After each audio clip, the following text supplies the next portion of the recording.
आदित्यनाथ की मां के खिलाफ भड़काऊ बयान देने वाले मौलाना अब्दुल सलीम चतुर्वेदी को एसटीएफ ने गिरफ्तार किया है।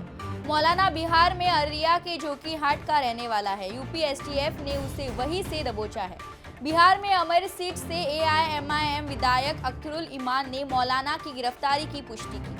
मौलाना सलीम भी एआईएमआईएम से जुड़ रहा है। विधायक ने बताया, मौलाना को उनके ही विधानसभा क्षेत्र से पकड़ा गया है। विधायक ने बताया, हमें खबर मिली है कि मौलाना को कुछ लोग उठाकर ले गए, लेकिन ये स्पष्ट नहीं है कि मौलाना को किडनैप किया गया है या फिर गिरफ्तार।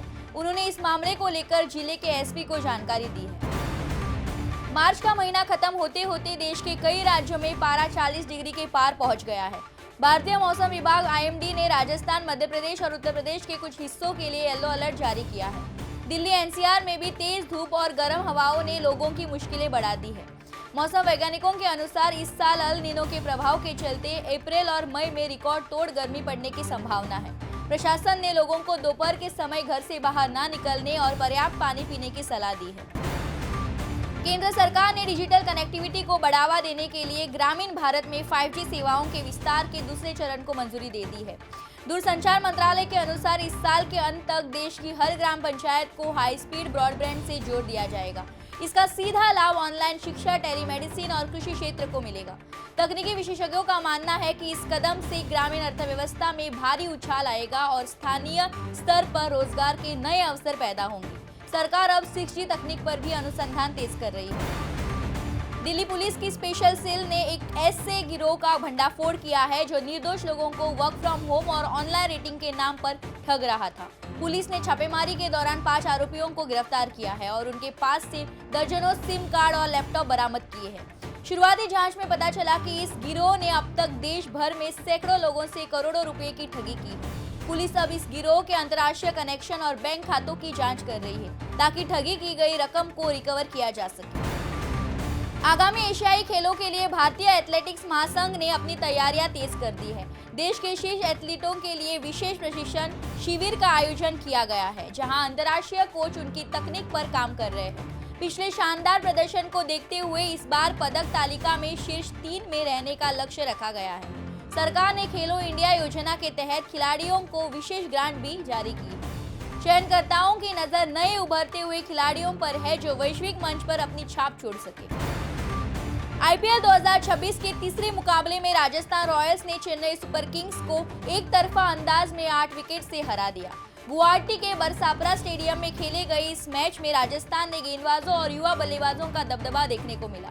चेन्नई की टीम पहले बल्लेबाजी करते हुए महज 127 रनों पर सिमट गई, जिसे राजस्थान ने केवल 12.1 ओवर में ही हासिल कर लिया।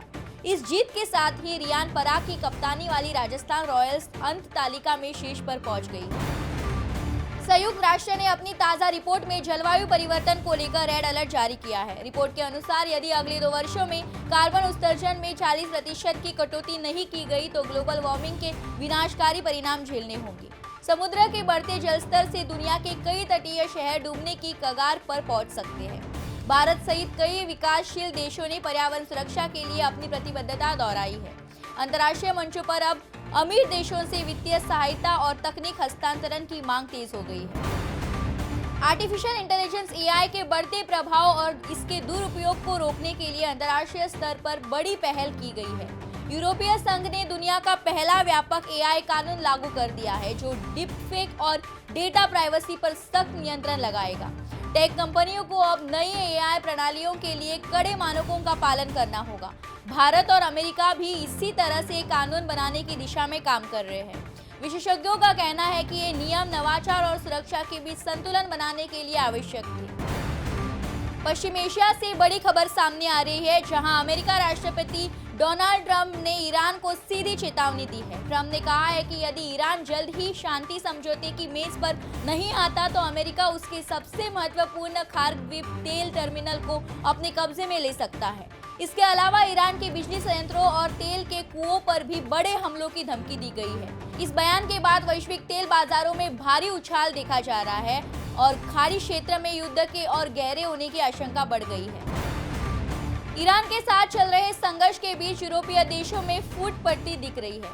स्पेन ने आधिकारिक तौर पर घोषणा की स्पेन ने आधिकारिक तौर पर घोषणा की है कि वे ईरान के खिलाफ सैन्य अभियानों में शामिल किसी भी अमेरिकी विमान को अपने हवाई क्षेत्र का उपयोग नहीं करने देगा। स्पेन का ये फैसला नाटो सहयोगियों के बीच बढ़ते तनाव को दर्शाता है। स्पेन सरकार का कहना है कि वे इस युद्ध को अधिक फैलने से रोकना चाहते हैं। इस फैसले के बाद अमेरिका को अपने विमानों के लिए अब वैकल्पिक और लंबे रास्तों का सहारा लेना पड़ेगा।